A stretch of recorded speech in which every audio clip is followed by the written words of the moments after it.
Most people don't know what a dead man's trigger is. And even fewer need one. A dead man's trigger is a safety valve. For reasons of security, a person prepares a recourse of such severe action that if harmed, they will release a cache of damaging evidence against those enemies.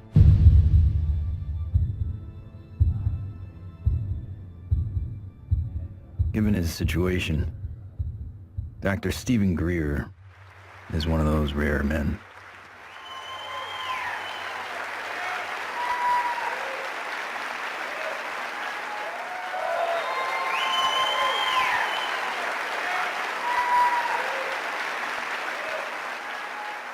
Why would he need one? He's not the first person to push the disclosure of a corrupt military-industrial agenda. In the councils of government, we must guard against the acquisition of unwarranted influence, whether sought or unsought, by the military-industrial complex. In his final public speech, a farewell address, no less, in a time when every second on TV was priceless, United States President Dwight D. Eisenhower decided not to brag about his victory in the Korean War. Instead, he cashed in all his chips to warn this nation of a hidden enemy. We have been compelled to create a permanent armaments industry of vast proportions. The total influence, economic, political, even spiritual, is felt in every city, every state house, every office of the federal government. We recognize the imperative need for this development, yet we must not fail to comprehend its grave implications.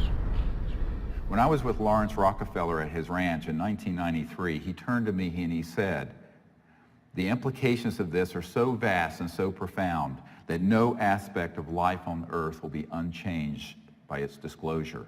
I said, "Yes, Lawrence, that's why it's been kept secret. It's not because it's trivial. It's because the implications are so profound." So there have been attempts to bring this information out for over 60 years. And here we sit in 2012 with the world still burning oil and gas and coal, when we have had technologies, sciences, and all the information we need to have had a completely new civilization. What Eisenhower warned us about over 60 years ago, according to Steve Greer, has long become truth in Washington, D.C. The most music, Q107, driving home with the Spearman. Hello, what are people all over D.C. saying about all this money we are giving? And why is Washington, D.C. booming? Because the rest of the country is sending their money here. I know, isn't it beautiful through the trees? My name is Ted Loader. I've been working with CSETI program and Dr. Greer for 15 years. Cool, huh? Wow. Yeah. One always wonders if the public really knew what was going on with government covert programs and how much money has been put into it, you know, hundreds of billions of dollars. I think the public would be a little annoyed. Thomas Jefferson believed all men have the right to life, liberty, and the pursuit of happiness. The government they formed would serve to secure those rights. But when corporations or other specialized groups of men become more powerful than those who govern, our security is at stake. Thomas Jefferson wrote about unchecked power of the corporation being a threat to the democracy and the banks.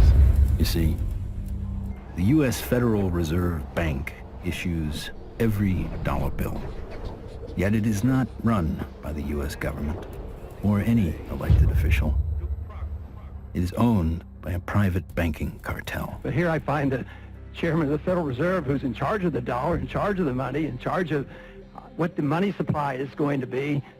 The middle class is being wiped out, and nobody's understanding that it has to do with the value of money. Prices are going up. So how are you able to defend this policy of deliberate depreciation of our money? A lot of it depends on what happens to the price of oil. The four horsemen, or families of banking who own and run the Federal Reserve, also run the four largest oil companies. Oil is also used to make and run machinery and current mechanical technology. Of course, there's one industry that needs these more than anyone else: the military-industrial complex. You begin to get into this very scary scenario that has to do with the human condition, of the proclivity to accumulate vast amounts of power around a handful of people. All right, sit down and shut up. And right now, these misanthropic sociopaths are running the planet into the ground. When Congress or whatever else or budget directors say, well, we've lost $100 billion in black program, what does the public do? What can the public do? We can complain to our congressmen, but our congressmen can't get any information. With lobbyists, interest groups, campaign funding, the economic powers that be have learned to control the political sphere. These politicians become almost like placeholders. And they don't realize that until they get into the White House or into the Senate Intelligence Committee. It doesn't matter who the president is. They're going to do what they want to do. And that which is good for them isn't always good for everybody else.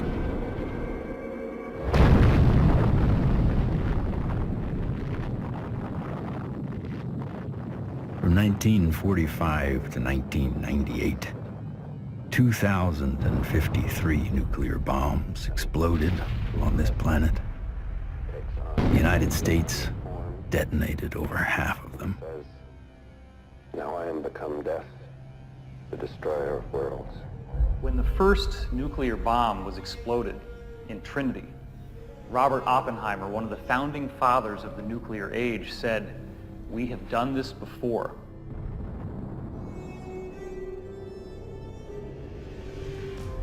It could have been that Oppenheimer was speaking about weapons described in the ancient Sanskrit texts like the Mahabharata, in which they refer to a bolt of iron charged with the light of 1,000 suns. This bolt of iron was hurled in anger and led to an explosive event which is very graphically described in this religious scripture, specifically showing all the key indications of radiation sickness and the various problems with nuclear weaponry that we've come to expect. When we started detonating thermonuclear weapons, atomic weapons, and developing these sort of destructive technologies, the civilizations that have been watching this planet for millennia said, oh my God, these people are going way off the reservation. They are now an existential threat to themselves, but also to other planets, potentially. All over the world, we see very conclusive evidence that ancient people were in contact with extraterrestrial life. The Japanese said that their civilization was given to them by a people they called the Dogu, who came from what they described as Anemono Torebune, which translates as bird boat universe, meaning flying boats from the universe. The ancient Sanskrit writings of India have elaborate descriptions of vimanas, or flying craft. These texts are thousands of years old. They predate any conception that we have of spacecraft or aircraft. But evidence is not just found in ancient texts. It is also captured in our ancestors' art, as if it was plainly obvious that ET vehicles appeared in ancient skies.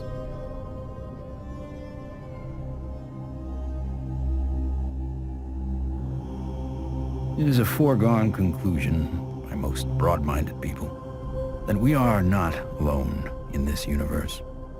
The question is, how close are they? And we all looked up at once. It was almost like an intelligence told us, hey, look over here, we're here.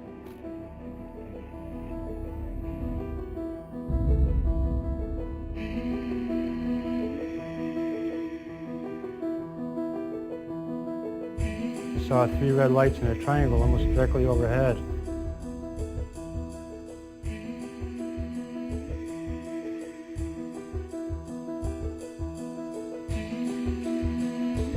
I saw these things and I ran inside and got my brothers and sisters. It actually lifted up and it could actually turn. I'm gonna ask you to look away.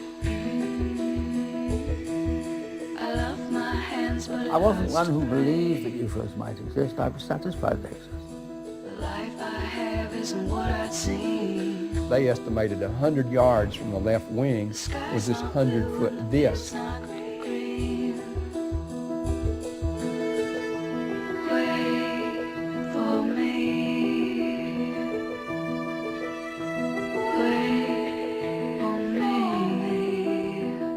A lot of the astronauts are told to keep it quiet, and they're good Americans too.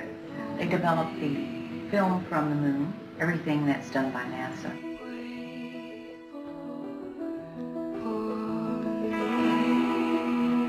Ma che se ne sanno ancora degli altri superiori.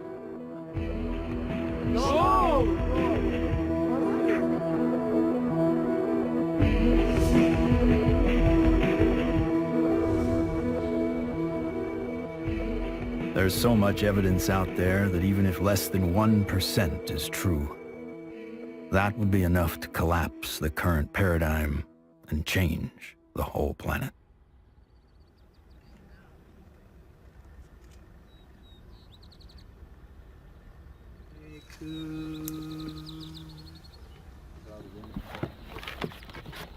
This is our signature tones that we broadcast over a small walkie-talkie. They were recorded in the crop circle. What happens is the extraterrestrials, they come into the area where we vector them in with the signature tones that we broadcast. Then it enables them to home in and get a real good fix on where the site is while we're setting up.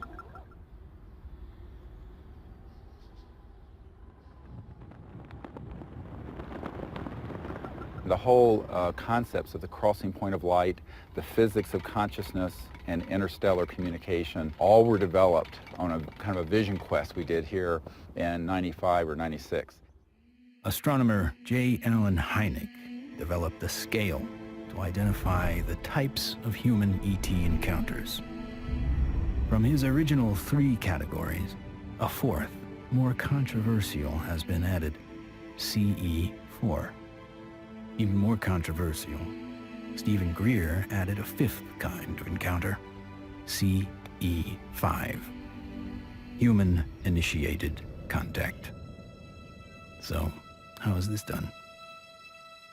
Given Schrodinger's idea that the number of all minds in the universe is 1, in order to make this type of contact, a human could potentially access that single inner consciousness through intense meditation and then visualize his location down through the Milky Way to the planet Earth to wherever he sits under the stars.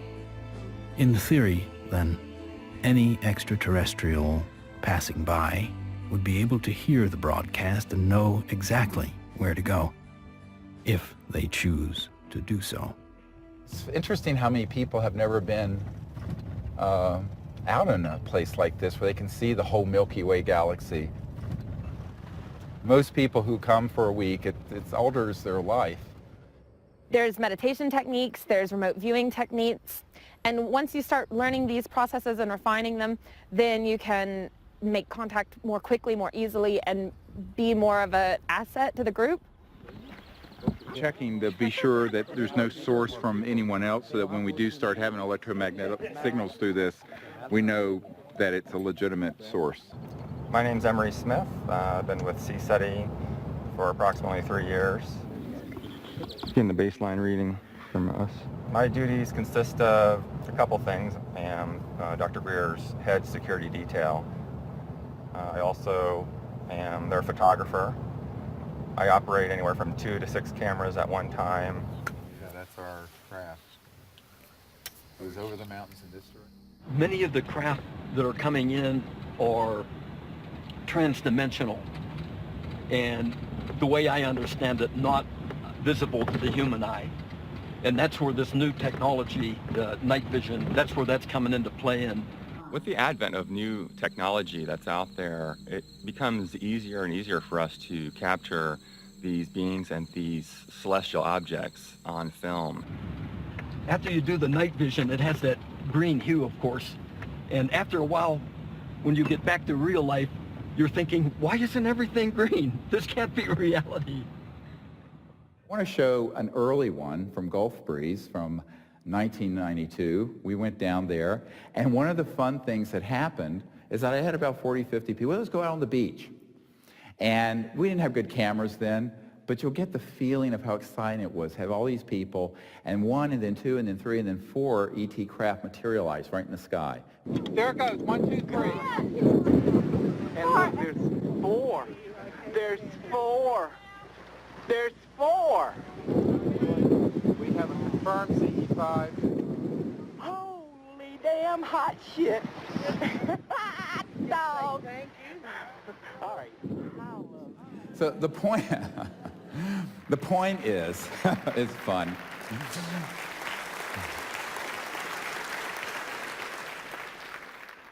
It's your responsibility to go into meditation, find a little bit of time, 10, 15 minutes, and remote view who's up there and how many.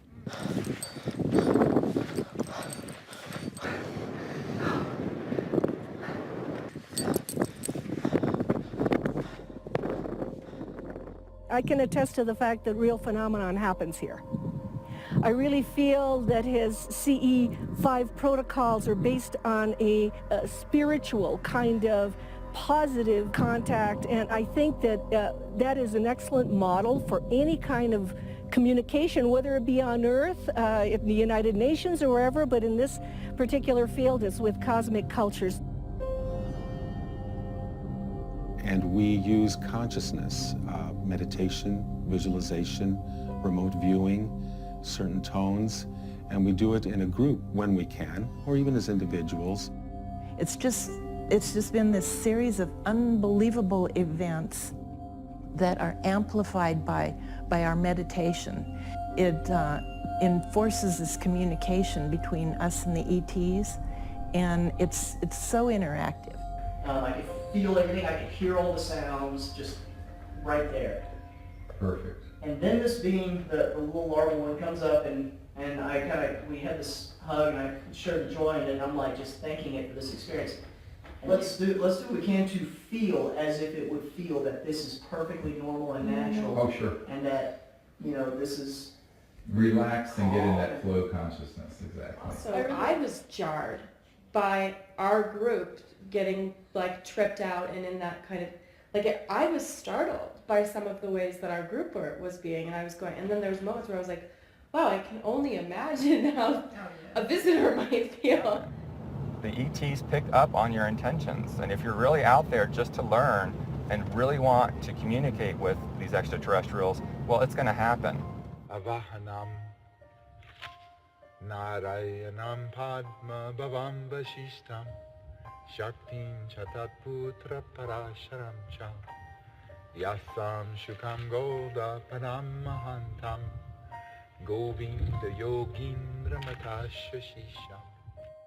And we ask these extraterrestrial civilizations to join us as they begin to learn of us, to help us, and to understand us, even as we endeavor to understand them and welcome them here to this beautiful planet. Namaste. Oh my God, another beautiful, stunning, absolutely stunning. Not an airplane.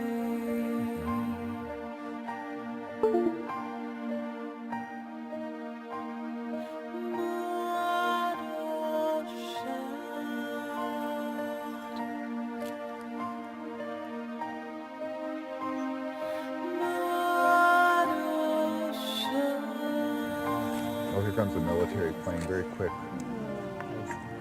Yeah, there's a very fast military. Okay, they're gonna go. Oh. It turned right to it. Yeah. Whoa. Literally, my heart literally sunk when the jet, you know, got to where the craft had to phase out. Yeah. And like to feel all that love build, and then to feel that jet coming in, and it was like on a heart level, my heart literally sunk when the jet crossed the path where it had to take off.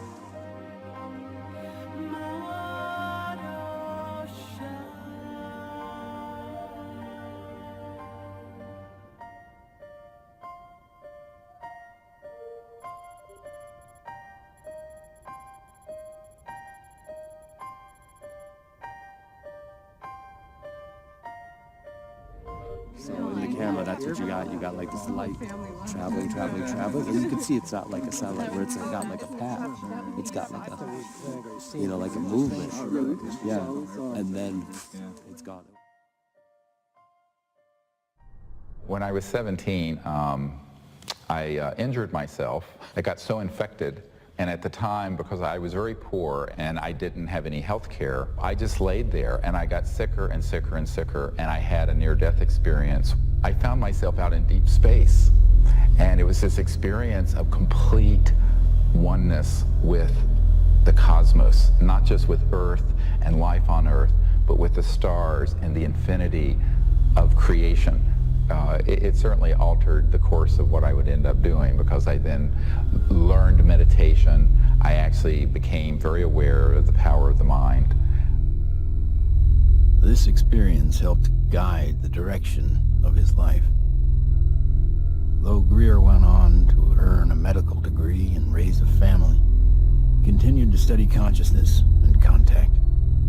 And decades later, it seems he would be the doctor called upon first to examine the very unusual body. This came to us in the last couple of years, and there's a man who runs an institute in another country that I cannot talk about. But he came into possession of a little creature. It is humanoid. It does not look human. We have acquired an EBE, an extraterrestrial biological entity. We're flying over to Europe soon to take some tissue samples and do some DNA testing. This was found in the Atacama Desert. We don't know how it came about. Here's the great view of the face and cheekbone, very complex.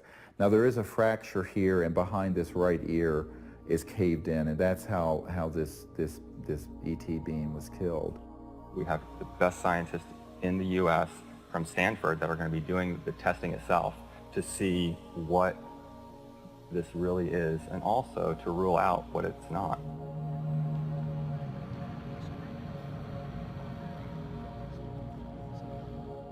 The initial reaction that I had is the same reaction that many of my colleagues here at Stanford and elsewhere have had when I've shown them, is that, wow, what is this? The question is important enough in at least two ways. The primary reason is that there's a lot of claims about specimens and claims about aliens. And of course there's a lot of ridicule associated with that. So one of the best things that we should be doing, of course, then is bringing the best scientific techniques to bear. The techniques are available, the techniques are cheap, the answers are nearly absolute, so let's do it. And it's so exciting because it's not just... In setting up for this, I'm going to be giving Steve not only the tubes that this should be going into, but I'm also going to be sending across the microscope that I feel they should be using to do the analysis with. Before we even get started with some of the analysis, I think it's going to be important to rule out some of the obvious critiques that could come up. And one of those critiques is that this is a syndrome or a mutation. This is a bone dysplasia. And luckily, here at Stanford, we happen to have literally the world's expert, the man who wrote the book on bone dysplasias and syndromes, a gentleman by the name of Dr. Ralph Lockman, who has kindly agreed to look at the specimen, both the pictures as well as the CT scans and the x-rays, to help determine whether or not it's anything that he's ever seen before. I think that a dozen or even 15 years ago, answering the question of what is this would really not have been possible because the kinds of technologies were not available as are available today. But really the DNA tells the story, and because we have the computational techniques, that allows us to determine in very short order whether in fact this is human. So this will be basically an absolute level of proof as to what this actually is.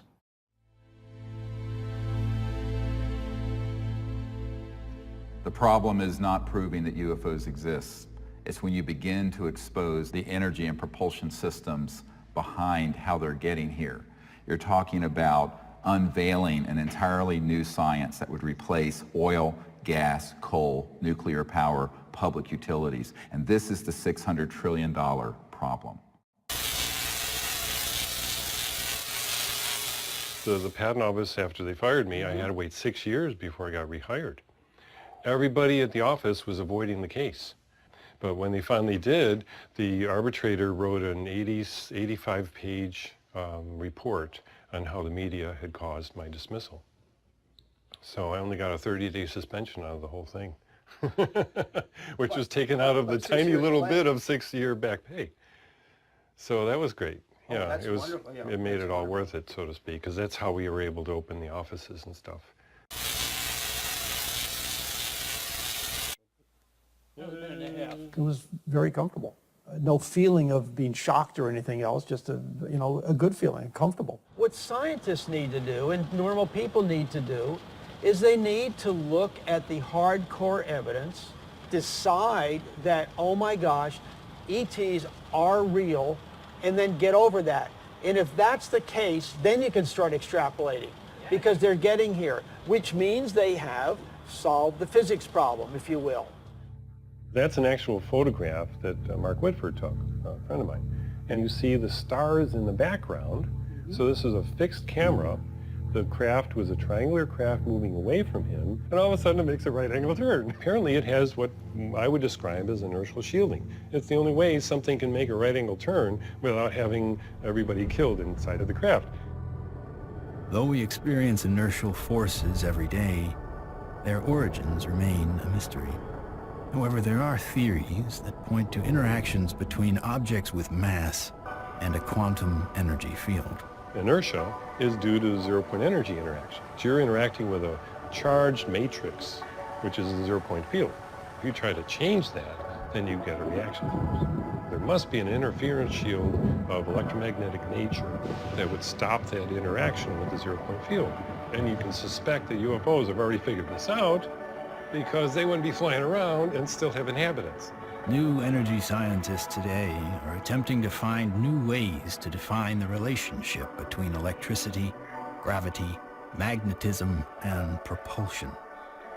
But as history has shown, change does not always come easy. It's like Newton. Why is that apple falling? Nobody ever asked that question before or even tried to come up with an answer. And Newton comes up with something called Newton bucket, or Newton's problem. The only guy that solves it 300 years later is Einstein. So, how smart can we be?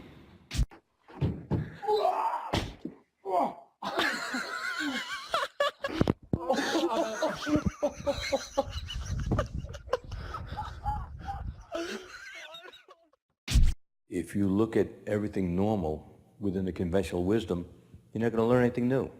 My name is Morgan Boardman. I am the Chief Financial Officer of Morningstar Applied Physics. My business partners are Paul Murad and Dr. John Brandenburg. What we're doing, like I said earlier, is we're using a magnetic field that's rotating about the axis with the hope of generating a magnetic vortex. In essence, we are trying to start a civilian advanced research projects agency.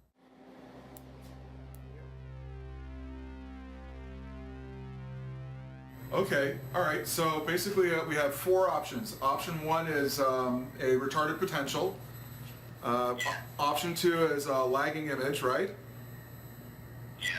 Option 3 is pointing vector as a motive for propulsion, or how that may be what's happening, right? Yeah. And that's actually taking angular momentum and changing it into linear momentum if it's working the way we want it to, right? Yeah. Okay. And then the fourth one is that we are somehow either generating and or absorbing gravity waves. You got it. Do we accept Einstein's viewpoint that thou shalt not go faster than the speed of light? If you look at a black hole, the comment is the gravity is so strong that nothing leaves. But it does have something that leaves the black hole, and that is gravity. So does that imply that gravity moves faster than the speed of light? Could be. Gravity is another one of those seemingly self-evident forces that has raised a number of questions. How does it really work? How can we use it to our advantage?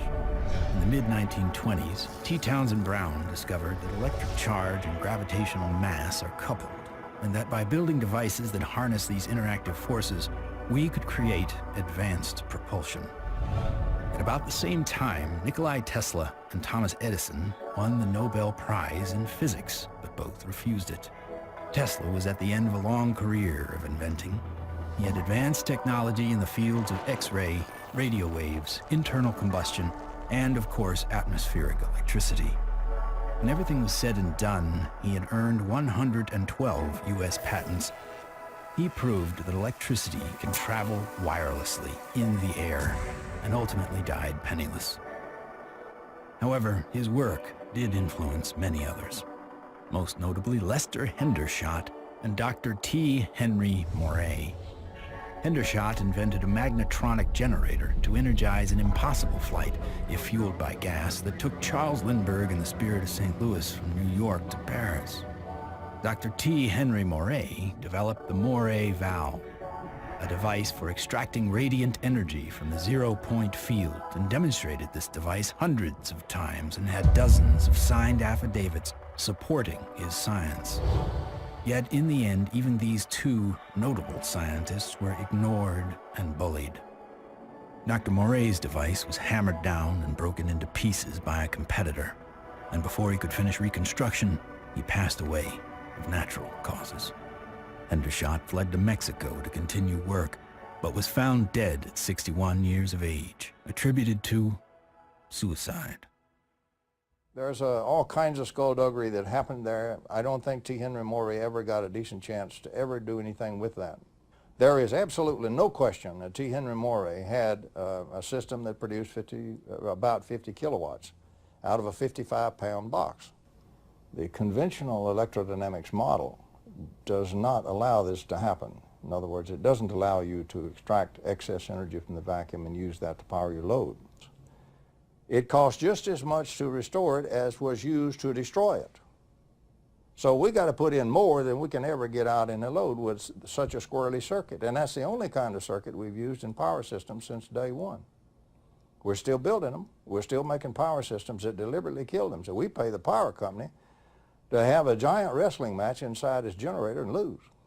In the 1950s, there were some very provocative articles saying that, oh, electrogravitics is the best thing since sliced bread, how all the aviation companies are now backing electrogravitics, they're all doing experiments on it. Well, within a couple of years, there was no news at all. Once they figured out that they could really control gravity, 1954, it all went black. Do you think the boys in the black projects have solved that problem? Because it sure sounds like it from what the witnesses have told me. I wouldn't know. I wouldn't know. Sorry, but I can't even think about it. I see so many things in my life, it's just hard to say. A local inventor has discovered a way, hear this, to use water to run your car. What Stan shared with me was interesting. In order to run this engine off of water, we've also had to learn the ability to adjust the burn rate of hydrogen to co-equal the fossil fuels. So he applies for a patent, and then he gets a call from actually a visitation by two guys from the Pentagon. The Pentagon flew a lieutenant colonel in last week to look at Meyer's invention. There's talk of possibly using it in the Star Wars defense program and to run Army tanks. But he asked that this become a public patent so that the civilians could benefit from it. And he indicated that if we don't do that, overseas people will. In 1996, Meyer was sued by his investors, who claimed the device was not revolutionary, despite verification of the unique voltage intensifier circuit by the U.S. Patent Office. Meyer was brought to trial, but key evidence was not allowed. His oral testimony was not even recorded, due to an audio recorder malfunction, and the judge recessed early for vacation. Later, Meyer made an appeal, but was denied. He was found guilty of fraud and ordered to repay his investors, putting an immediate dent on the idea of funding new technology. On March 20th, 1998, Stanley joined his brother and 2 NATO officials for a dinner meeting. Stan took a sip of cranberry juice, grabbed his neck, ran out of the restaurant, and fell to the ground, saying, "They poisoned me." He fell down after eating at a restaurant nearby where he lived, fell down the parking lot, said, "I've been poisoned," collapsed. And that's on the police report? The police report confirms his words. The cause of death was written to be an aneurysm, though he left behind just enough materials for others to piece together his process. The full secrets of his device died with him.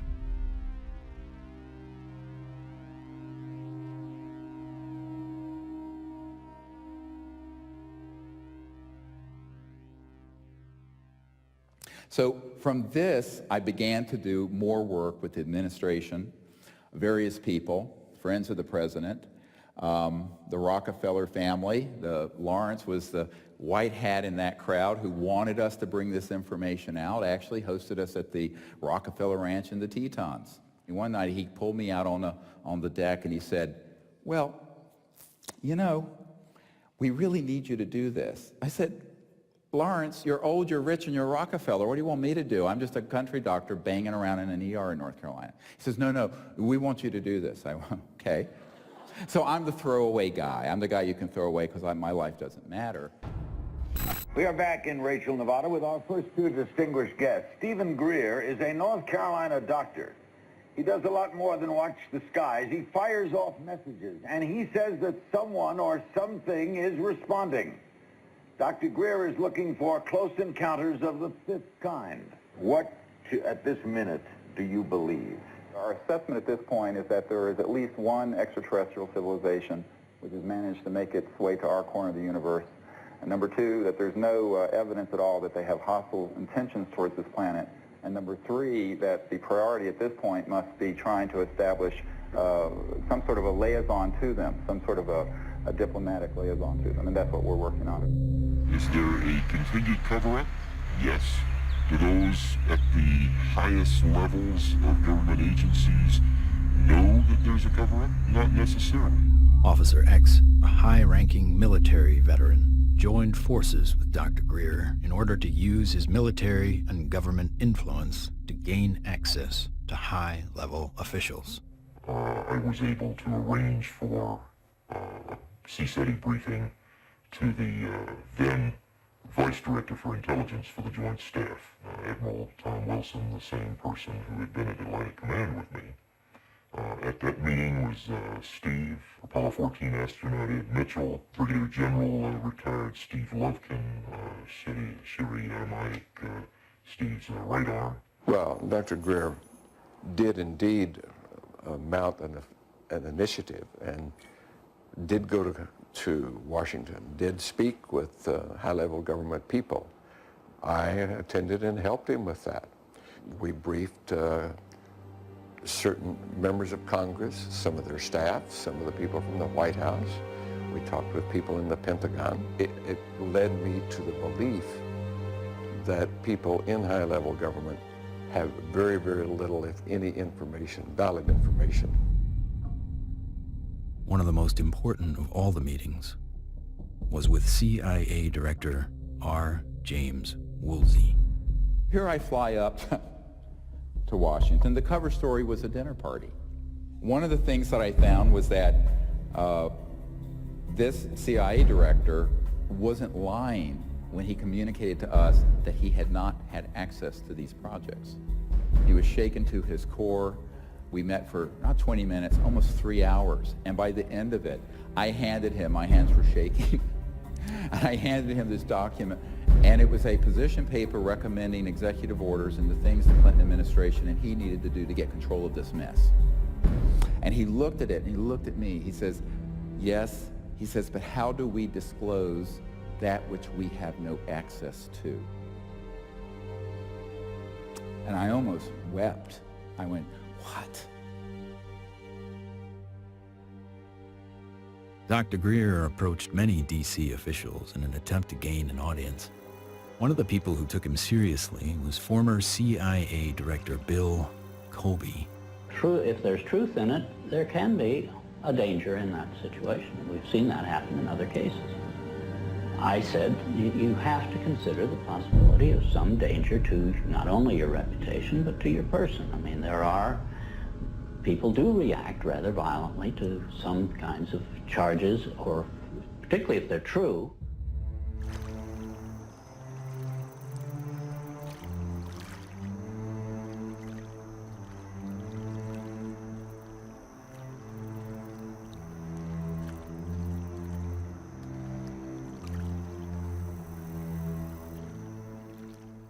Now, you know, I'm a 30-some-year-old doctor with 4 kids, a golden retriever, and a house in North Carolina. So I'm going, this is down the rabbit hole fast.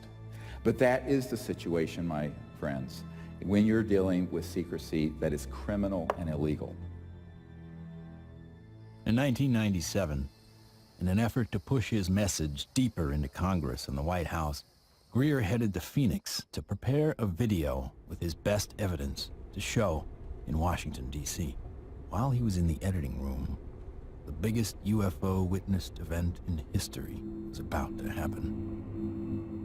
On March 13th, 1997, when the Hale-Bopp comet was very clear in the northwest sky, thousands of people were outside trying to get a glimpse of it when they also caught a glimpse. These orbs, giant orbs, equidistant in a V formation of 1 mile to 2 mile wide in some very credible reports. And that's the particular area where these phenomena keep popping up from my vantage point. The Native Americans living in the basin between South Mountain and the Estrellas have told me that not only were they looking up at the Phoenix Lights during the mass sighting, but they've been looking up at them for centuries. I live in a community called Loop, northeast of Flagstaff, on the Navajo Indian Reservation. We'll have to go back in time one day before. We saw 6 to 7 lights that were circling along the horizon. The entire street came out. It was almost like a block party. Everybody turned off their lights, everybody sat in their front yards, and everybody watched this unusual light show. I squeezed down the best of what I found and finally came forward in 2004 with the Phoenix Lights, a skeptic's discovery that we are not alone. 10,000 people approximately witnessed this, one of the largest experiences of this sort ever recorded. The Phoenix Lights phenomenon didn't seem to be falsifiable in any way. It was being validated by most everybody that saw it. The ultimate, shall we say, insult was the governor of the state of Arizona, Fife Symington, finally calling a news conference saying that he has finally got the answer to the Phoenix Lights, and he introduces some staff member dressed up as a space alien. People got very angry because here is the top elected official of the state making fun of what I estimate to be close to probably 10,000 people saw this. Under the watchful eye of the public, Symington retracted his statement. If you had been here 10 years ago and standing out here and looking up there at the lights and the view, you would have been astounded. You would have been amazed. The so-called Phoenix Lights were seen by many people in 1997. Skeptics say they were military aircraft or flares, but not the former governor. It was probably some form of an alien spacecraft.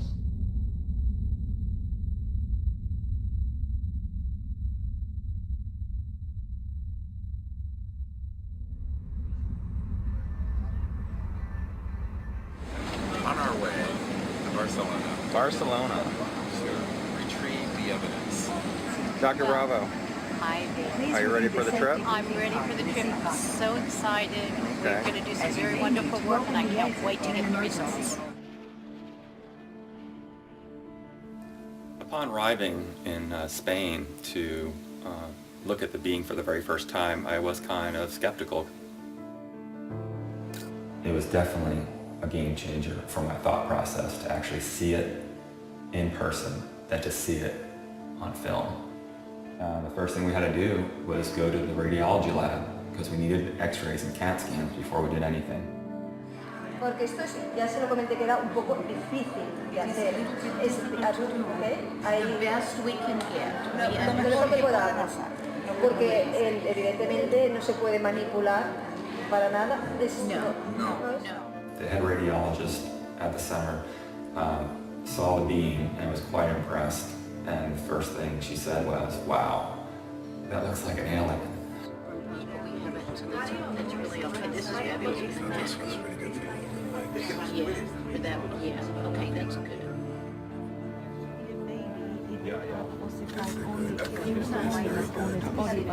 This one is complete. And when the CAT scan images started coming up on the computer, it was just profound. And I saw inside the bone, and I saw, organs and lung material, brain material. I knew that this was not a hoax, it was not fake, that this was actually some sort of living creature. Right, well, if somebody made it, they have a future in microsurgery because they were smart enough then to put in these millimeter-wide bone holes where the arteries go in to feed the bone marrow.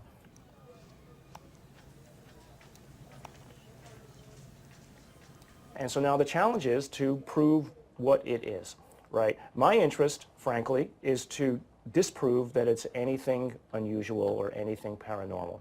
I would like to prove that this is human.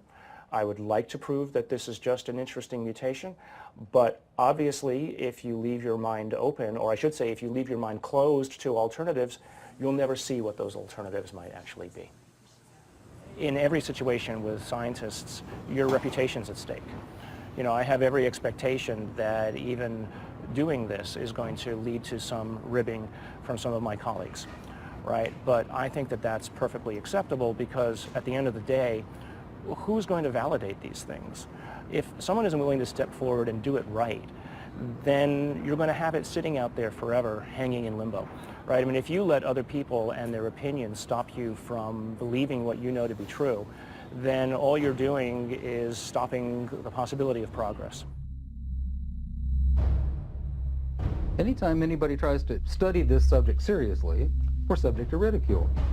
I'm a full professor at a relatively major university, and I'm certain that my colleagues at the university laugh at me and hoot and holler behind my back when they hear that I have an interest in studying unidentified flying objects. There's really a subtle kind of suppression at play here. You don't worry about what the CEO of Enron thinks about what you say. You worry about what your friends think. You worry about what your parents would think if you posted whatever you care about on Facebook or something. We take the risk to appear to be a crackpot.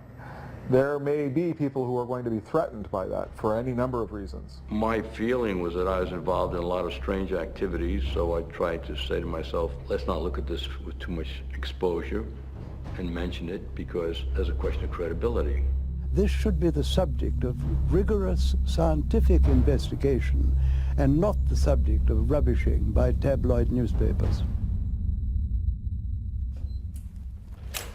MUFON is the Mutual UFO Network, and it was founded in 1969 by Walt Andrus. And our mission statement is the scientific study of UFOs for the benefit of humanity. MUFON is the world's largest UFO investigative organization. We have approximately 3,000 members worldwide. Approximately 500 of those have their PhDs. These are people who really would like to delve deep into the UFO phenomenon and try to figure out not only what it is, but how it's happening. Armed with what he thought was some of the best available evidence, including the Phoenix Lights, Steve Greer organized a Project Starlight briefing before several Congress Pentagon, and White House staff members. Things seem to be on track for disclosure. Of the device and the internal, all of it, with a lot of detail, and this is a cutaway. This was done and escaped government control, whereas the Bentwaters case took 20-some years in England. So this is in our possession and not the Ministry of Defense. So, where it would never be found. Where it'd be going to a black hole. Right? Yeah. But then, the bad news came. Sherry Adamiak, Steve's partner and longtime friend, along with Steve and another team member, were all suddenly diagnosed with a malignant cancer. I've had these experiences since I was a child or a young man, but to articulate them so other people understand them, I need someone with capacity to hear it. She was that person. I mean, it's been, you can't resolve it's things. been very hard for me. Oh yeah, you know, I know. Get up I know every it day, has been. you know, but.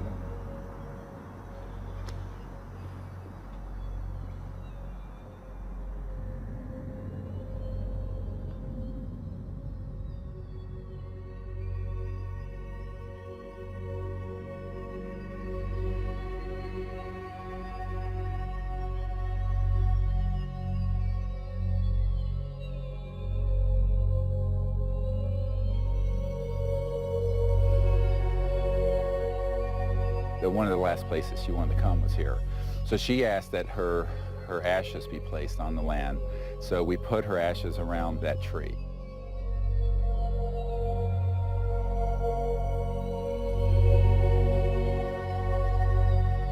I don't take anything for granted, frankly, and so each time that I do a presentation or lead a group, I think, this may be the last time.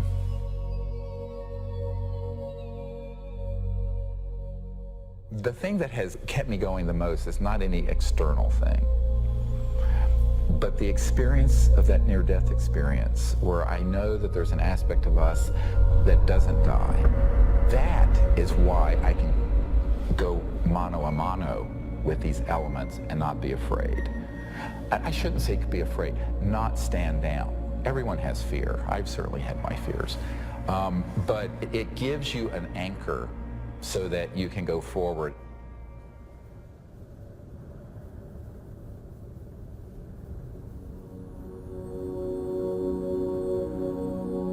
More than ever, Dr. Greer understood what he had always sensed. It was not the power of a cosmic field or quantum vacuum that would propel us into a new world. It was the mind.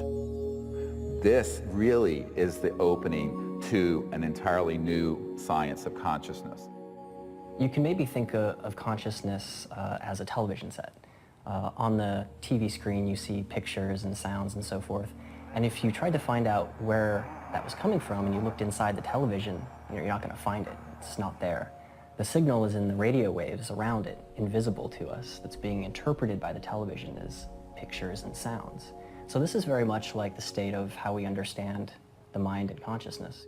Dr. John at Princeton proved that putting your awareness on a device that was a random number generator would affect it. So you have this random number generator and it's producing 50-50 ones and zeros. And then you introduce a person into the picture and you tell them, try to affect it with their mind. Think more ones or more zeros. You measure that, and sure enough what they found was that there are more ones or more zeros being produced that correlate to that person's intention. So we can see effects being produced forwards and backwards in time, which is really strange. Distance doesn't seem to matter as much. You can get the same strength of effects if you're right in front of the REG or if you're on the other side of the planet. Consciousness is a non-local field, and it isn't limited to your brain waves and body. Dr. John once had the opportunity to ask the Dalai Lama if he thought the random number generators themselves were conscious. And the Dalai Lama thought about it, and his reply was that if you think they're conscious, then they're conscious. Just like consciousness can have positive effects on the zeitgeist or ether, it can also work the other way. Unfortunately, when you start to deal with inventors who have anomalous results that seem to be over unity, paranoia seems to accompany that process. And John Searle's famous for having a circular magnetic device that has both energy and propulsion built into one unit. And the electric company felt that this guy was stealing money, took him to court, went to jail, his house caught fire, and all of his property and all of his designs burned. The concept of freedom, this sort of idea of people having the liberty to pursue happiness and to pursue abundance, this has been completely, in a sense, turned upside down. We actually reprinted a report on the military involvement of the Department of Energy. And it's so extensive, it's the major operation that goes on there. There have been over 5,000 patents that have been sequestered by the national security state, taken out of the public domain. Many of them deal with energy technologies. It's a policy that the military seems to feel is necessary for national security. However, at this point, we often wonder, 50 years after World War II and the Cold War, whether such sequestering is necessary. Suppression of new technology would be an obvious plague on the idea and strength of a free market system. Yet, it still seems to happen right in front of our eyes. And this is a huge controversy, one of the largest, maybe most intense controversies in the history of science. There's nothing worse, I found, than suggesting to academic physicists in particular, and academics in general, that they are not only wrong, but disastrously wrong, catastrophically wrong.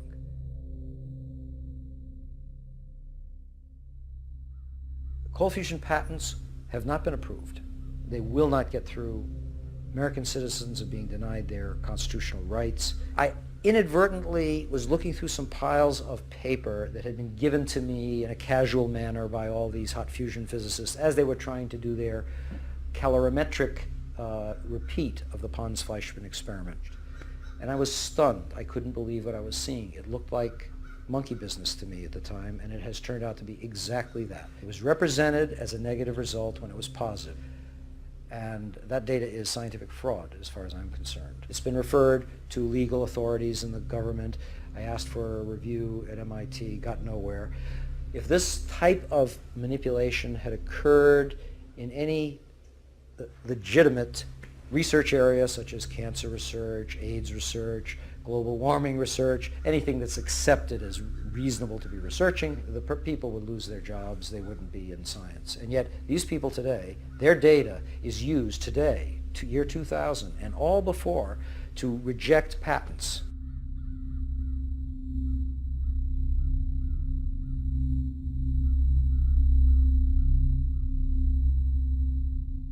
Yes, there is serious criminal activity going on that ultimately must be rooted out.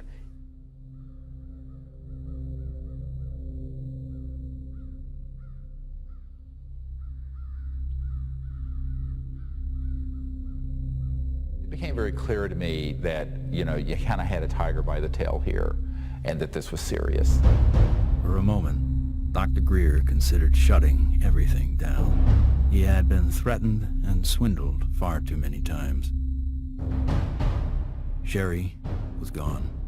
He had no office, no staff, no money. Back in 1998, I was given information by a friend that Dr. Greera was having a conference. Literally the month that Sherry Adamek passed away, within 30 days, I have this scheduled event. So I went to the conference and learned some things and listened.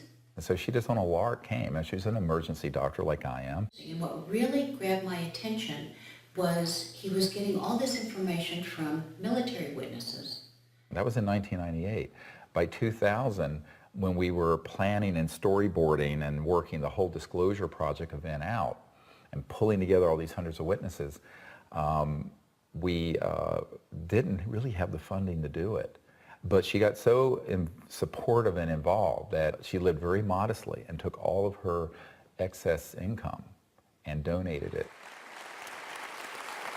And I want to acknowledge some amazing people that are here. Dr. Jan Bravo, without whom we would not have the Disclosure Project.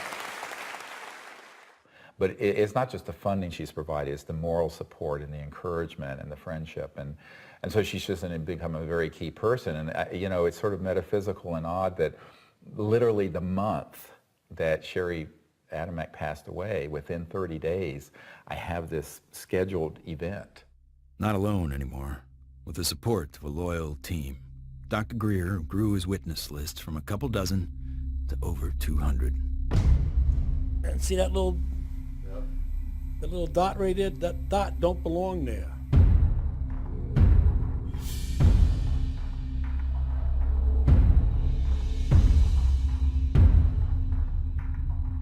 They said, I'm one of those, what you would call the high government official in the FAA. I was the division chief.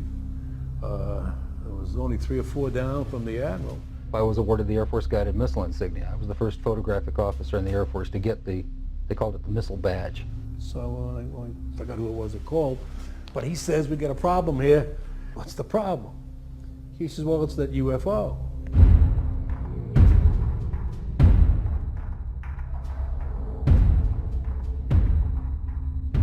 We weren't launching real nuclear weapons, we were launching dummy warheads. They were the exact size, shape, and dimension and weight. And we were looking down southwest, and the missile popped up through the fog. It was just beautiful. And I hollered, there it is. And our guys on our M45 tracking mount with 180-inch lenses on it got it. We sent the film back down to Vandenberg. The Japanese airline 747 was coming from the northwest, going across the Alaskan territory. He called and asked the controller if the controller had any traffic at his altitude.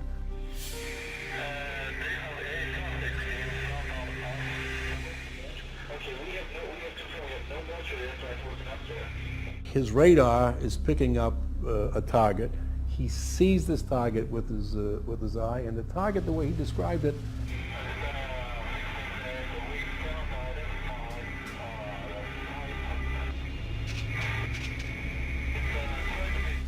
a huge ball with lights running around it, and I think he said it was like 4 times as big as a 747.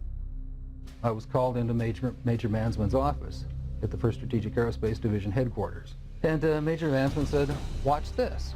There was the launch from the day or two before it at Big Sur. We watched that stage burn out, we watched the 2nd stage burn out, we watched the 3rd stage burn out, and it's going like this. And into the frame came something else.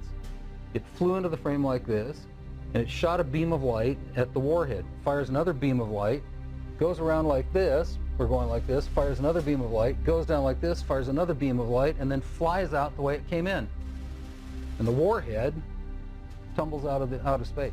They brought in 3 people from the FBI, 3 people from the CIA, and 3 people from Reagan's scientific study team, and I don't know who the rest of the people were. When they got done, they actually swore all these other guys into that this never took place. Who said that? Who was saying? This was one of the guys from the CIA. Now I saw that. I don't give a goddamn what anybody else says about it. I saw that on film. Phil Klass can kiss my ass. He wasn't there. I was.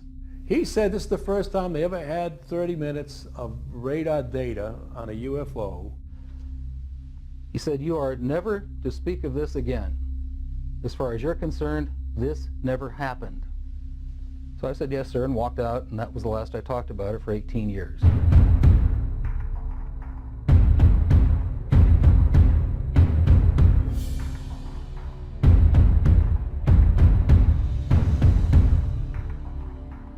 I had the original video that I took, and I had the pilot's report, and I had the FAA's first report that was all downstairs on my table. They didn't ask for that, so I didn't give it to them. There are things that I know about that I did in the service that I won't talk about to you now because they're top secret, and I could get my ass in trouble for talking about them. If you parse what Major Mansman said, he said, you are to say, this never happened. Well, that's not classifying it top secret, is it?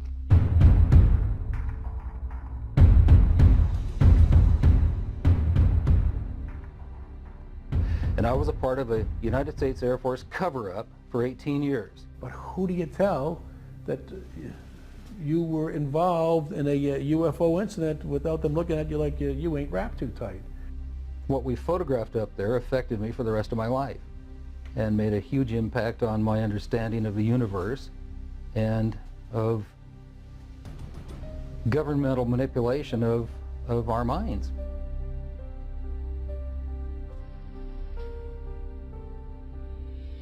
Now, with the witnesses on his side, Dr. Greera had the firepower to attack Washington again.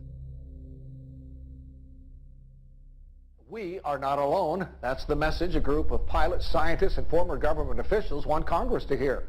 21 members of that group already have testified in Washington for what's known as the Disclosure Project. And we had all volunteers who organized that whole event. And there was no paid staff. So when people look at that whole period, we didn't have an office, a secretary, and one paid staff person, but we did it. Dr. Stephen Greera heads up the Disclosure Project, a group that compiles information from people who say they've encountered extraterrestrial forms of life. 20 years ago, in 1980, I was a security specialist assigned to RAF Bentwaters. Objects made incursions over our WSA, fired pencil-thin beams of light into them, and adversely affected the ordnance, possibly. There were bodies that were involved with some of these crashes, also some were alive. What do members plan to do with their information? They hope Congress and President Bush take notice. We are asking for the U.S. Congress and for President Bush to move towards an official inquiry and disclosure on this subject. Those that don't want to believe you will never believe you anyway, so it doesn't matter. It doesn't change the truth. A spokesperson for the Senate Science, Technology, and Space Committee says no congressional hearings are planned right now. Elaine Quijano, CNN Headline News, Washington. I stand before you today in my almighty God, and I tell you this. If Congress calls me in and says, will you testify in detail what you know, I stand here today prepared and ready to do just that. Governments must never lie to the people. Thank you.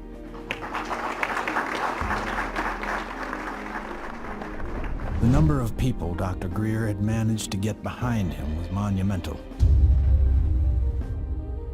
In a perfect world, an event of this proportion, with that amount of coverage, would have been enough to start a legitimate movement. But of course, we hardly live in a perfect world.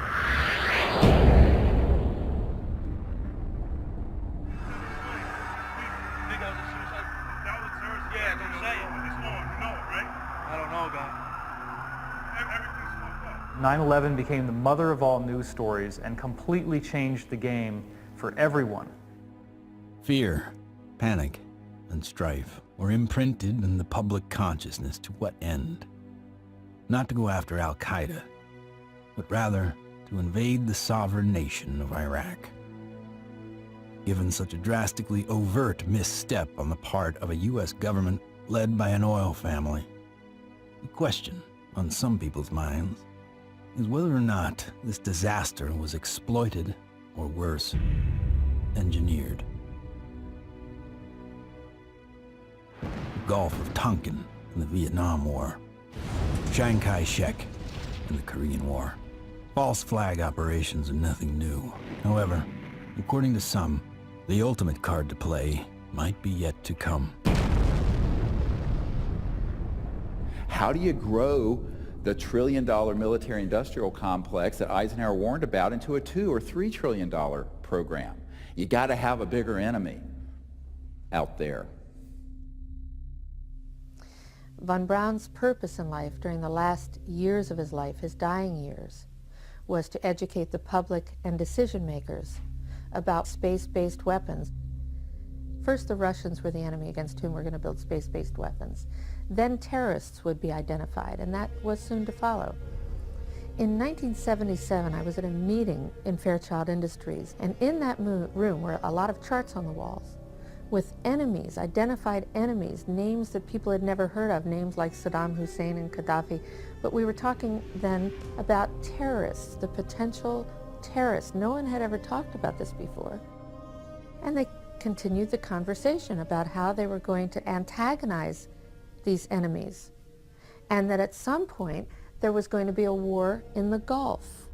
According to these theorists, after the military-industrial complex had its war against terrorism, the next enemy that Dr. von Braun identified on Earth would be third world country fanatics. But with no more enemies left, the people would soon be taught to look to space. The next enemy was asteroids. Now at this point, he kind of chuckled the first time he said it. Asteroids, against asteroids, we're going to build space-based weapons. So it was funny then.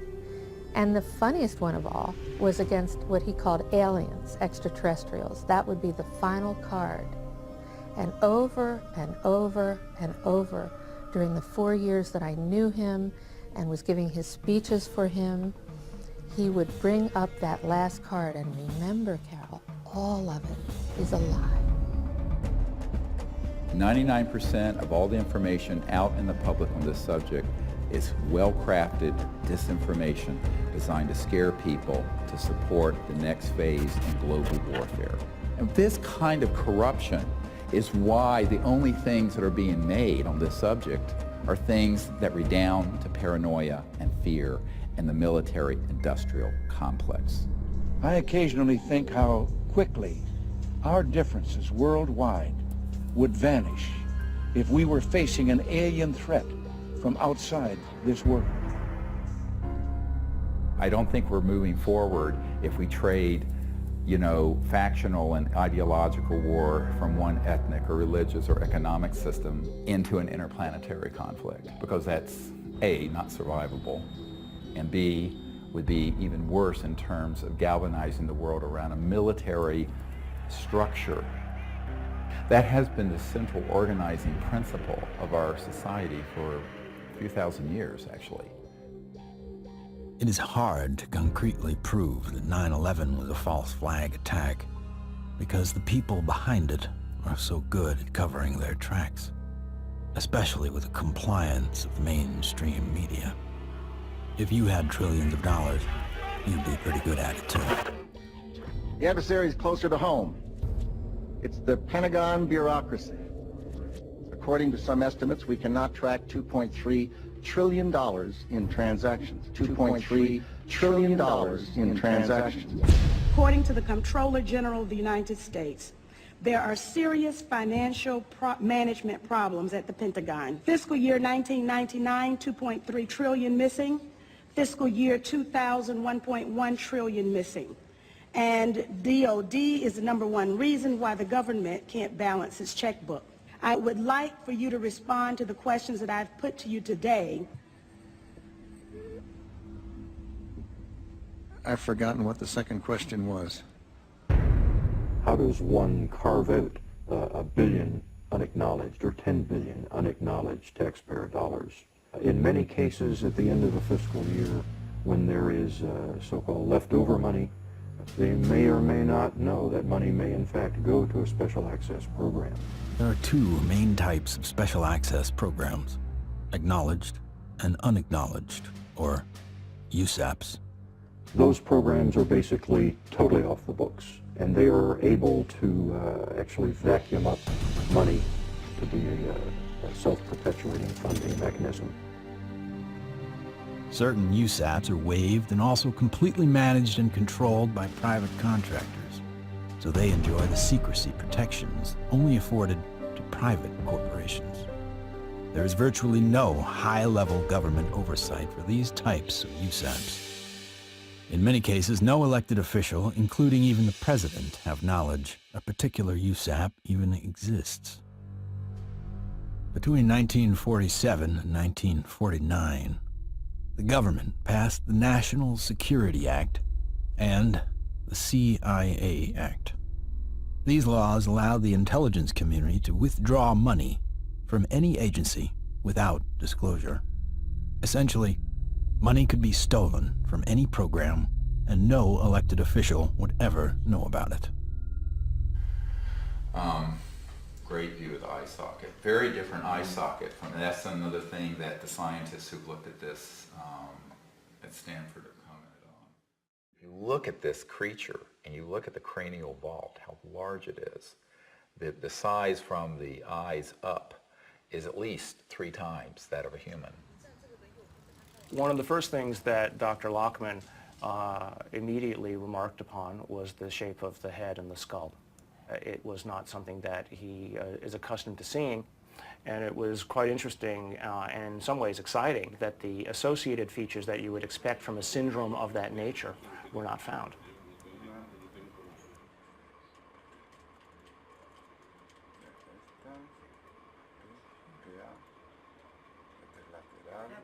This specimen does not fall under any known, to me, class of disorders or syndromes. In many respects, the proportions of the spine and extremities are normal. The major abnormalities appear to be 1, the size of the specimen, mid-face hypoplasia and underdevelopment of the jaw, and that the specimen has only 10 ribs. Humans normally have 12, rarely 11.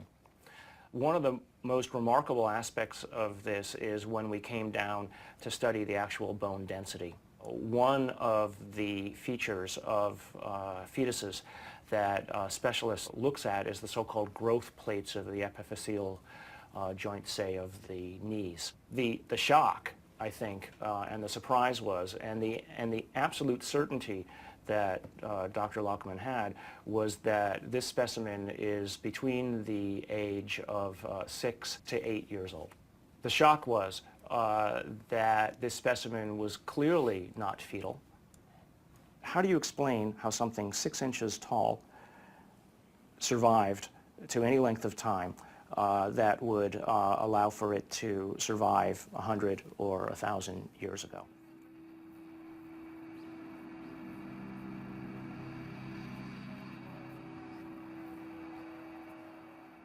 And what amazes me is the media. Well, they're so compromised with this, they don't dare do anything but follow the company line on it. The company line being a series of lies. This is a document talking about the current program at the CIA.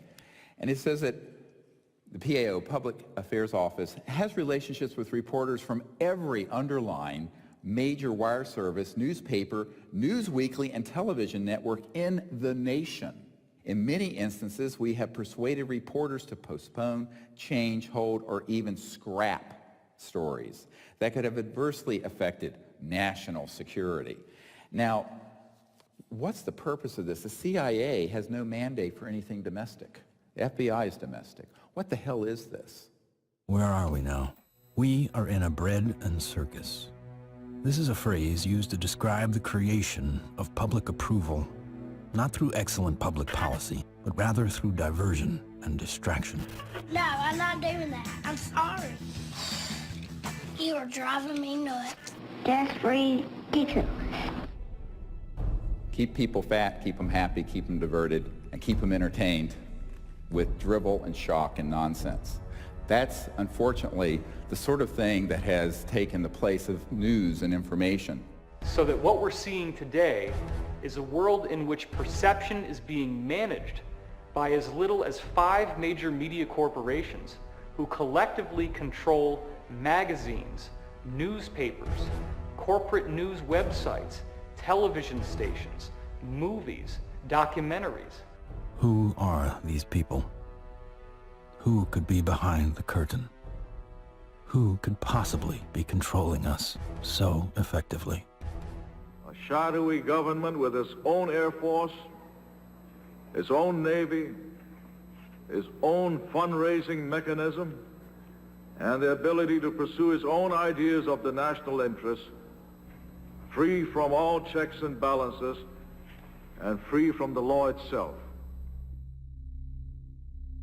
Majestic 12 is real. Notorious MJ-12, which is no longer called MJ-12. I'm trying to find out the new name. Basically, it's an oversight group intermingled with the National Security Council and the National Security Planning Group. They have full control. They have no congressional oversight whatsoever. They answer to nobody. Whatever activity is going on, to the extent that it is a clandestine group, a quasi-government group, a quasi-private group. It is without any type, as far as I can tell, of high-level government oversight. And that is a great concern. Ladies and gentlemen, the very word secrecy is repugnant in a free and open society, and there is very grave danger, for we are opposed around the world by a monolithic and ruthless conspiracy that relies primarily on infiltration instead of invasion, on subversion instead of elections. Its preparations are concealed, not published. Its mistakes are buried, not headlined. Its dissenters are silenced, not praised. It is a system which has conscripted vast human and material resources into the building of a tightly knit, highly efficient machine that combines military, diplomatic, intelligence, economic, scientific, and political operations. And we are, as a people, inherently and historically opposed to secret societies, to secret oaths, and to secret proceedings.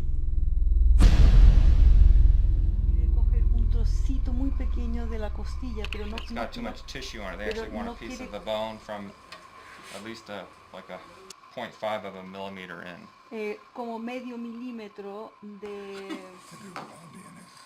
We took material from inside the cranium, also 2 clippings of the anterior front ribs of this being. And we were able to see under the dissecting microscope that in fact it did have bone marrow in them, so that meant there should be some good genetic material in there. It was really nerve-wracking. Imagine, 2 big guys here trying to operate on this 13-centimeter long beam. But we did it.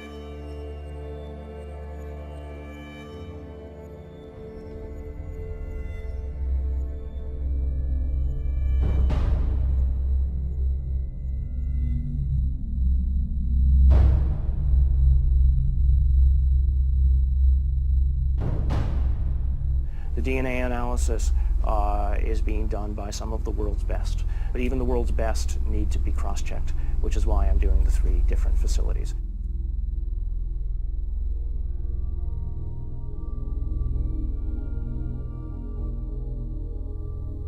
So I actually ran 4 samples. I ran a sample of my own blood. It was a very small amount, just 100 microliters. I ran 2 blanks, things that just had water in them, because that would be essentially a contamination control. And then, of course, the sample itself. And really, the all-important first result was whether or not there was, in fact, any DNA which was isolated. And the actual shock for me was when I got the amount of DNA out of this sample. It was way above what I had originally expected. What you have on the left here is a so-called DNA ladder. This is a size standard. This one on the end is in fact my DNA, and it has an expected size distribution as well as some banding. And validating the original measurement is this analysis that basically shows that we have a nice distribution for the sample's DNA. When we physicists look for alien civilizations, we don't look for little green men. We look for energy consumption. We look for type 1, type 2, and type 3 civilizations. What are we? We are type 0. We get our energy from dead plants, oil and coal. Around the year 2100, we will become a type 1 civilization. And we see the beginnings of that now. What is the Internet? The Internet is a type 1 telephone system. Imagine, if you will, sitting down to your morning coffee, turning on your home computer to read the day's newspaper. Well, it's not as far-fetched as it may seem. Information has largely been controlled in a top-down way. What we're seeing now is the dissemination of discoveries coming up from the grassroots. and not from a top-down centralized authority which has the ability to say, this isn't making it because we don't believe it's true, this is making it because it fits the mainstream. When we want to form a new team in a new country, then all we have to do is contact someone there using the internet, and suddenly they're a member of the node. From this online collective seems to come a real communion. People from all over gather in groups to investigate UFOs, with safety in numbers against ridicule and disinformation.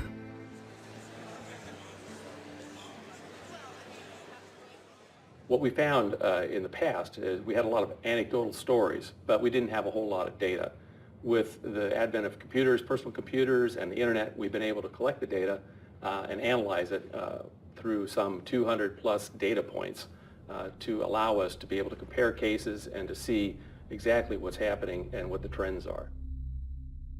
Nick Pope is our guest. He made this information public. He's also the former head of the Ministry of Defense's UFO project, so if anybody knows, we think it's you, Nick. The Ministry of Defense is in the process of declassifying and releasing its entire archive of UFO files going back decades. It's interesting and worth pointing out that while the British government is releasing their files and their documents, President Obama, who promised to do the same during the campaign, he still has not. 15 years. 15 years this spring. Oh my God. But I figured that, you know, after the disclosure project, we'd get this information out and we could go on with life. How do we keep battering the ram at this door? Where do we find the strength to keep going forward? When you think that you're the only person that has the knowledge, you become marginalized. Steve was instrumental in bringing together a large group who had been involved in this subject and who for the first time realized that they were not alone in trying to come forward on the subject. Governments, we've discovered, have not gone far enough, so we've decided that as people, using the CE5 protocols, form our own movement and do what governments have not been doing. We think of this as the People's Disclosure Movement. And so we feel it's important to create an effort that's a global effort, which this has become. My name is Mark Benz, and this is Rex, and we're in Bodega, California, and we're doing CE5. My name is Jeff Bird, and here in Winchester, Virginia, USA, we are doing CE5. My name is Peggy Brewster, and here in Middleton, United States of America, we are doing CE5. We have 1,150 teams of CE5 ambassadors, which are spread over 52 countries. My name is Andre, and here in Sweden, we are doing CE5. Und wir machen zusammen CE5 in Deutschland. Here in Burlington, Ontario. Brisbane, Australia. From Chester, Virginia. And Hamilton, Ohio. We are doing the CE5. Konnichiwa. Moje ime Daniel. Daniel tu na Slovensku. Es Leo Ortiz. And here in Vancouver, British Columbia. CE5. The CE5 context mas. CE5. CE5. CE5. We're doing CE5. And the reason I think that's so important is that it not only builds the knowledge base, but it also further potentiates this concept of pioneering a new pattern of peaceful contact. And that is something that no other group, large group on Earth is doing. Certainly isn't being done by the State Department and the Senate Foreign Relations Committee. It seems to be it only takes one person to make contact. But hundreds of voices worldwide is a call that can't be missed. And likewise with innovation, the more heads in the game, the more likely we are to find a solution. There's many technologies that people have talked about, many ways to the mountaintop. We have so many modes of converting quantum vacuum energy or zero-point energy. Some people think they know how to do it. Okay, fine. But if you do it theoretically, that's one thing. But then you got to do it experimentally, and that's the hard part. Those opposed to new energy technologies can tie the hands of hundreds of inventors. But how will they ever fare against tens of thousands? The output milliamperage is more than the input milliamperage. It's a clear indicator of over-unity. I'm gonna ask you to look away.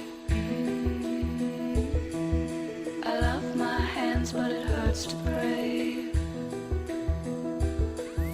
The life I have isn't what I'd seen.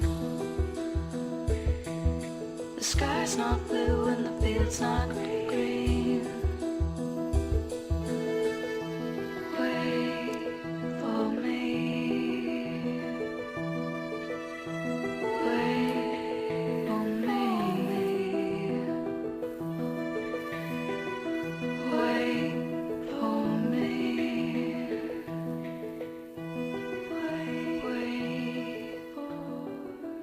for When you oscillate or vibrate magnetic fields, there's an effect in the gravity field. And how to do that linkage is what you're trying to get at, as I understand Maxwell's equations are in that term right there. And what happens is if you're going to have a gravitational effect, it's going to happen over there.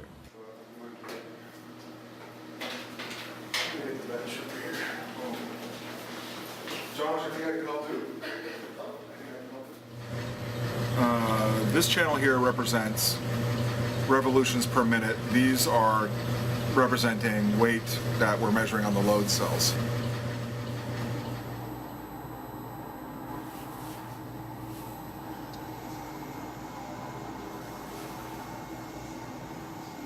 Full steam ahead.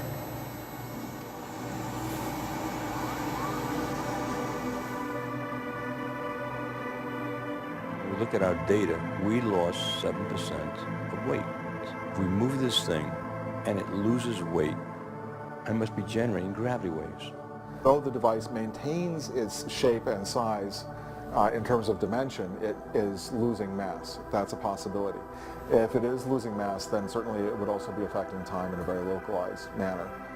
By looking at new technology, you could break through new commercial aspects to improve our society.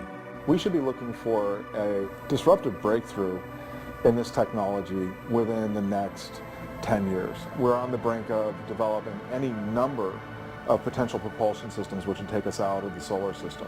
I think we're going to beat NASA to the mark. So I graduated from the UCLA School of Engineering in 1976. I got a flyer from the School of Engineering inviting me to a lecture by Ben Rich.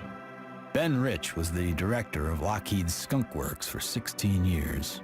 He oversaw a number of USAPs that were secretly managed at the Skunk Works, including, most notably, the development of the F-117 stealth fighter.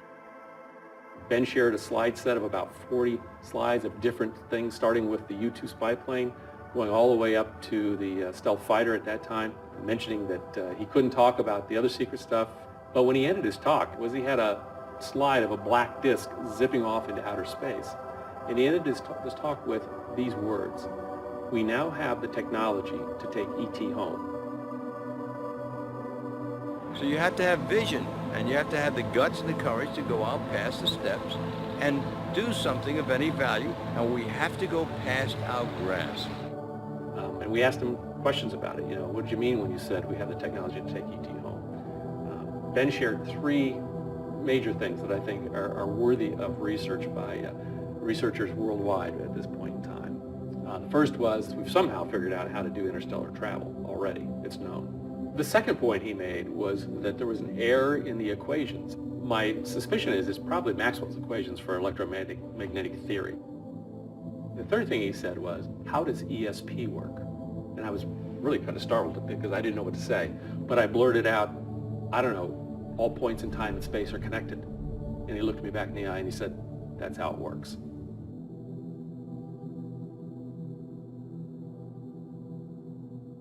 History has taught us that to simply innovate new technology may not be enough. We have to find a way to get past the suppression. We've already now had a breakthrough just a couple months ago of the tritium battery. Finally, a company has come up with an actual commercializable unit, but it's very small. It's designed for an IC or some small circuit component. So this is a good sign, because it shows the way to introduce a free energy device is to introduce a small version of it. If you have a revolutionary energy device, it has to be introduced in a way that doesn't look like it's a revolution.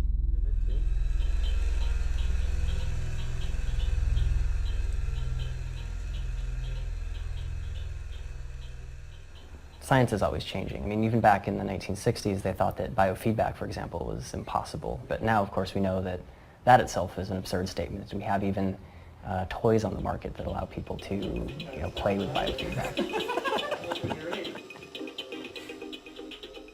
These sciences have been around for decades. They have been ruthlessly kept secret because of the kleptocracy of what I call the petrofascists, the people who are hell-bent on maintaining the power of a centralized petrodollar, oil, gas, coal system. So that does create scarcity because that is a zero-sum game. But when you take us off that system onto this new system, it's an entirely new macroeconomic order, and scarcity becomes non-existent. After years of disappointments, Dr. Greera and his team are now attempting to build an energy research lab in Virginia, where scientists and inventors with working prototypes will have a safe haven to build. So this is an example of how the analysis is done using what's called a genome browser. And it's more or less a schematic representation of the chromosomes and at a very high level of resolution. So the sequence that we got from the mitochondria tells us with extremely high confidence that the mother was an indigenous Indian from the Chilean area, and the haplotype is called B2A. Now, the other thing that immediately fell out of the analysis is that it's male. It has so-called Y chromosome material. In fact, it's got a full Y chromosome. It probably died in the last century, if I were to make a guess. I can say with absolute certainty that it is not a monkey, right? It is human, or as close to human, closer to human than chimpanzees would be. But when you count up the number of mutations that we're observing, what we're seeing is more than what we would expect to be caused by simple cell division. When the sequencer is creating or making these reads, it's doing it more or less at random. So what does the computer program do that people have written and designed? It takes every one of the little sequences and tries to match it against the known. And then anything that doesn't match, it puts in a little side file and says this is unknown. At a certain point, when enough knowns are matched, I can feel comfortable saying, this is human, right? But if I'm not careful and I don't pay attention to what's in the garbage can, right, what the computer program is throwing away, I could literally be throwing the baby out with the bathwater. What we've done is we've scaled back and we're seeing several chromosomes and pieces of chromosomes across the top, which basically leaves us with a very strange conundrum, right? Here you've got this 6-inch tall, let's call it human, right, because the DNA says that so far it's human, at least the way that we're looking at it. This gene, PCNT, which is known to be associated with primordial dwarfism, we don't have any mutations here. It lived to the age of 6 to 8. Obviously, it was breathing, it was eating, it was metabolizing, and it wasn't living in an environment where there was a lot of advanced medical attention that was given to it to allow it to live to that age. Calls into question how big the thing might have been when it was born. So genetically, you might explain that by saying that there's some advanced aging mutation, something that caused the bone to age anomalously quickly. A gene that's known to be associated with progeria, that also no changes there. So the next problem, of course, is the ribs and the number of ribs in the specimen. Only 10, whereas there's supposed to be 12. So there are no mutations which are specifically associated with that kind of phenomena because it's rarely, if ever, seen. The digits are all correct. The hands are all correct. There are problems with the face. So there's a mid-face hypoplasia, and then there's the larger skull. So again, I think in summary, there are genes associated with any one or two of the anomalies that we see in the specimen, but there is no mutation which is known to accommodate or call for all of the mutations. even with the things that we know could be assigned to one or more of the anomalies, we don't find them in the genetics of this specimen. That leaves open the question, what genetics is causing the anomalies that we are observing? So although I entered this thinking DNA was the answer, it made me realize that in the context of the bigger biology questions, there are other levels of control that need to be understood and answered. The non-coding RNA, epigenetics, etc. And things that we probably haven't even thought of yet. So if I just look at, this is base pair 19,800,000 or so at this edge of the open region. I can go all the way over here, and now I'm at 21,000 or 22,000. So the answer's not finished, and it's not as easy as actually, frankly, I thought it was going to be at the beginning. So that's basically 2 million base pairs of DNA where nothing seems to sit. It's just like the way societies do things. They try to fit things in boxes. We have literally written a computer program that does exactly that, tries to fit it in the box. Doesn't seem very efficient, so on that basis people would call it junk. But I think we now know that there's any of a number of other features of what DNA is doing in there. It is expressed, and so we need to be careful, obviously, that we don't let our instincts or the programs that we write to match our instincts make the decisions for us. No matter what, for me, this has been a fascinating, more than an exercise. As soon as I've collated this information into a form that other people can take advantage of, and it's accepted for publication, I'm just going to put it out on the web. You know, I don't have the resources to study and follow down every single angle that this opens up. But, you know, maybe there is a listener out there who will be sufficiently intrigued by this to do the analyses themselves, and maybe they'll find something that I missed. Great. If additional samples or examples are seen of this, I'll be the first in line to want to sequence it, because then all bets are off. I want to say other things here, but I also don't want to open myself up for, you know, attack. This search may have uncovered a major finding about life in the universe and its origins. What is this being? Could it be a missing link in evolution? Could it be an entirely new species? Or simply a disease we have never seen before? Or could this be an extraterrestrial being from another world?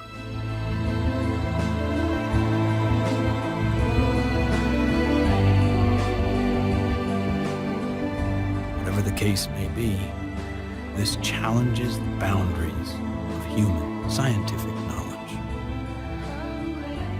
Dr. Gary Nolan has set a new precedent for scientific investigation and rigor in the realm of the seemingly impossible.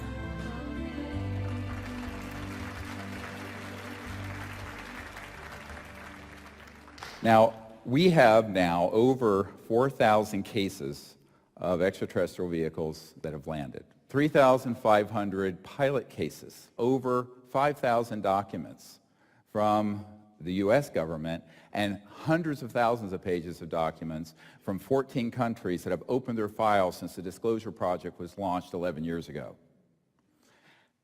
And yet, this isn't on CNN every night.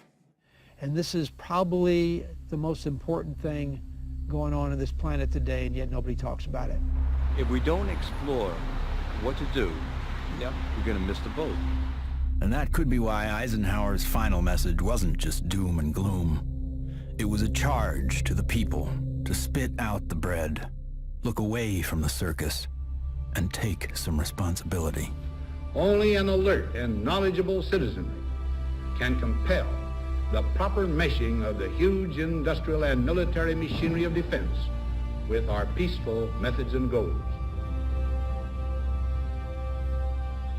the dam is in fact breaking, and you're beginning to see countries all over the world begin to come forward with what they know to be absolute fact. Since 2001, 24 countries have opened their UFO files to the public, including Australia, the UK, Vatican City, Germany, Russia, and Canada. The United States is not yet among them.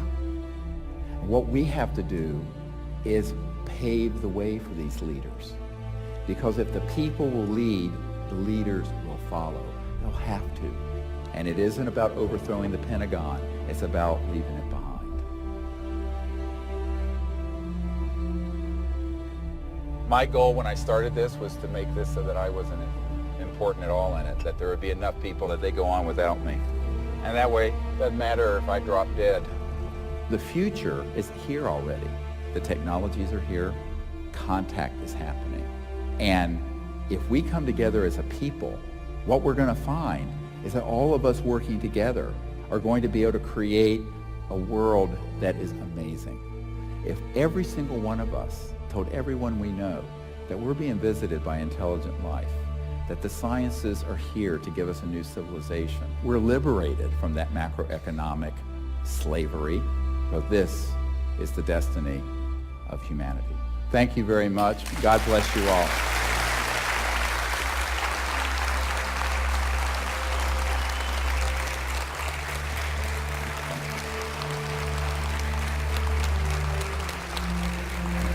Thank you.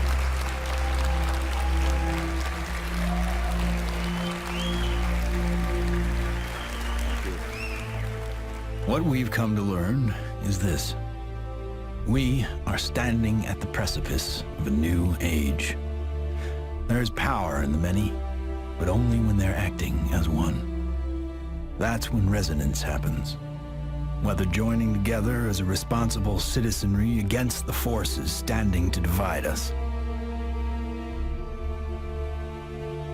or joining consciousness to unite with the beings who are prepared to communicate with us.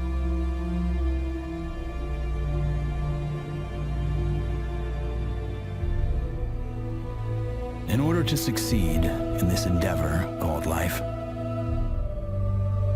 we must come together as one.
Koşayan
Koşaya